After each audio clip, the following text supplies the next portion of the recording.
Hello, ladies and gentlemen.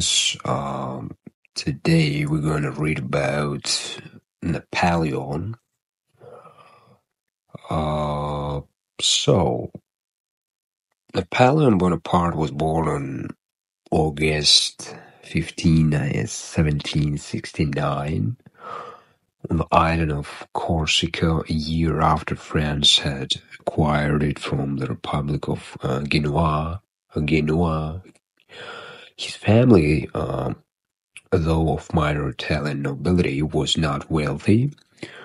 His father, Carlo Buonaparte, was a lawyer and a supporter of the Corsican resistance leader Pascal Paoli, but later switched allegiance to France, securing his family's future. Napoleon was sent to mainland France for his education, where he attended several military academies, the most prominent being the Royal Military School in Paris. As a young man, Napoleon faced considerable challenges. His Corsican accent and small stature made him a target for ridicule among his French peers. However, his sharp intellect, fierce ambition, and deep commitment to his studies distinguished him. Graduating as a second lieutenant of artillery, Napoleon began his a military career during a time of great upheaval in France, as the French Revolution was unfolding. The French Revolution provided Napoleon with opportunities to rise rapidly through the ranks. He aligned himself with the revolutionary government, showing loyalty and strategic acumen.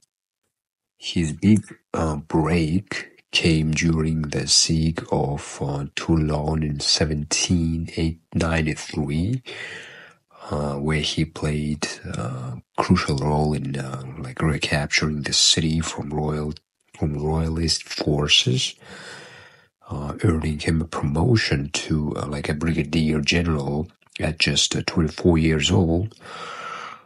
This victory marked the beginning of his meteoric rise. So let's talk about the rise of our military genius. Napoleon's military proofs became evident during his campaigns in Italy, 1796 to 1797. Commanding the army of Italy, he led his forces to a series of stunning victories against the Austrians and their allies. He employed innovative tactics, emphasizing speed, mobility, and the element of surprise, which became hallmarks of his military strategy. His victories in Italy not only secured territory for France, but also filled the French treasure, making him a hero back home.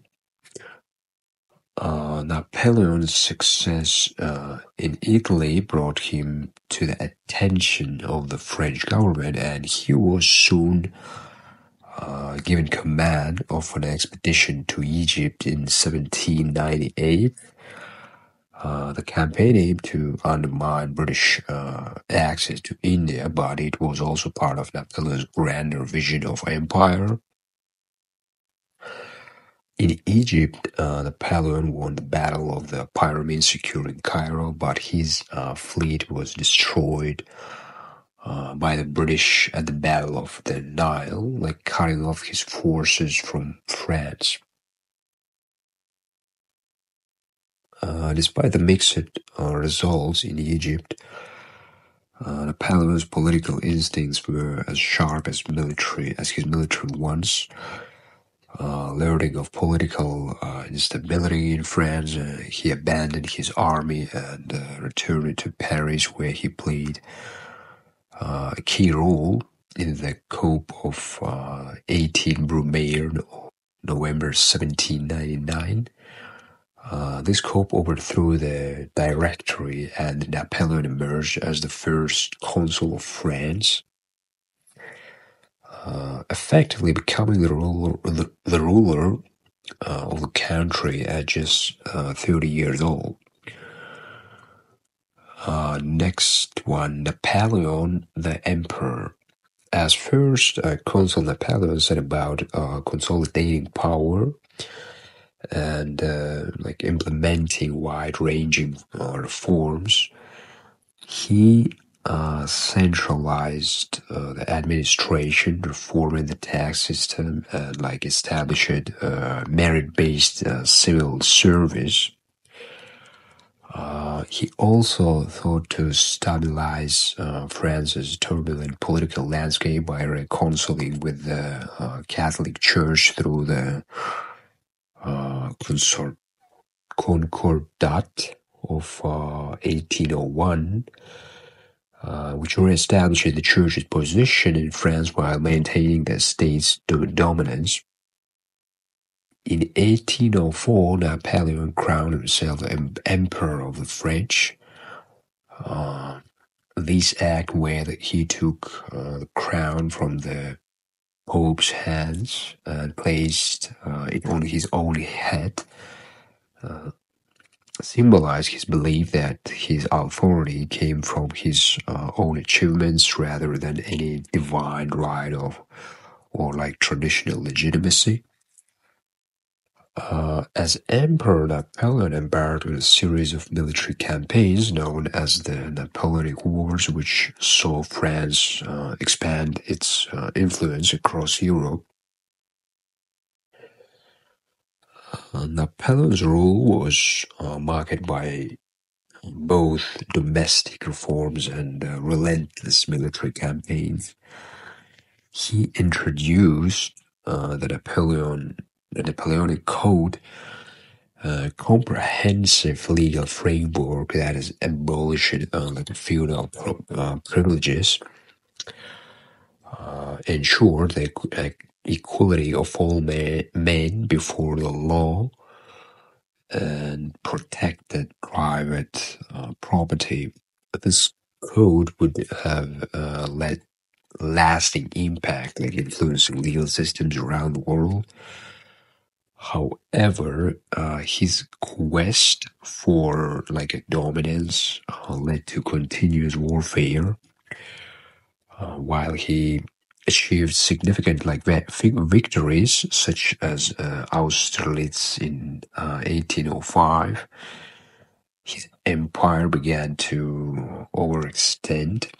The continental system, a blockade aimed at weakening Britain economically, strained relations with other European powers and led to increasing resistance.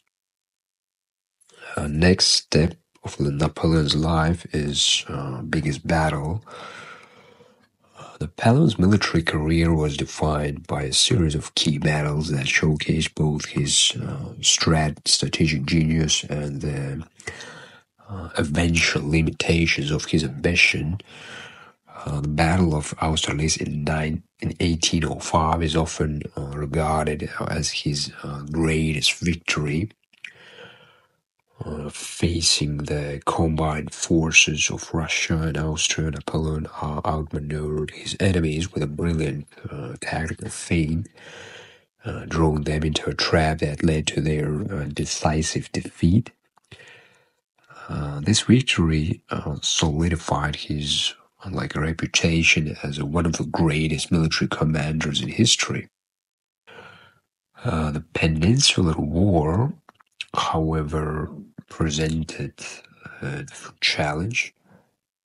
Invading Spain in 1808 to install his brother Joseph on the throne, Napoleon encountered fierce resistance from Spanish guerrilla fighters and the British forces under the Duke of Wellington. The war became protracted and draining conflict, consuming vast resources and weakening France's military might. The Russian campaign of 1812 marked the beginning of Napoleon's downfall. His decision to invade Russia with a grand army of over a 600k men was driven by a desire to enforce the continental system and crush Russia's resistance to his domination. The campaign started well, with the French advancing deep into Russian territory, but the Russians employed scorched earth tactics, depriving Napoleon's army of supplies. The harsh winter combined with Russian attacks decimated the Grand Army, with only a fraction of the soldiers making it back to France. Waterloo in 1815 was the final battle of Napoleon's career. After escaping exile on Elba, Napoleon returned to France and reclaimed power during the 100 Days. He faced the Seventh Coalition, led by Britain and Prussia, in a decisive battle near Waterloo in Belgium. Despite his best efforts, Napoleon was defeated due to a combination of strategic errors, the resilience of the Allied forces, and the timely arrival of Prussian reinforcements. This defeat ended his rule and led to his final exile on the island of Saint Helena. Next chapter of his life, it is about the Napoleonic Code changing the world. The Napoleonic Code, introduced in 1804, was one of Napoleon's most significant and enduring legacies. It was a comprehensive set of laws that reformed the French legal system and served as a model of legal codes in many other countries. The code was revolutionary in its emphasis on clear, accessible laws that applied equally to all citizens, abolishing feudal privileges and ensuring the protection of private property. The Napoleonic Code was divided into three main sections: the Civil Code, the Criminal Code, and the Commercial Code. The Civil Code, in particular, had a profound impact on standardizing laws related to contracts, property, family relations, and individual rights. It enshrined principles such as the equality of all men before the law, secularism, and the protection of individual property rights. However, the code also had its limitations, particularly in its treatment of women. It reinforced the patriarchal structure of society, giving husbands control over their wives and limiting women's legal rights, especially in matters of divorce and property. Despite these limitations, the Napoleonic Code was a major a step forward in the development of modern legal systems. The influence of the Napoleonic Code extended far beyond France. It was adopted in many European countries and colonies, and served as a foundation for legal systems in Latin America, the Middle East, and parts of Africa and Asia.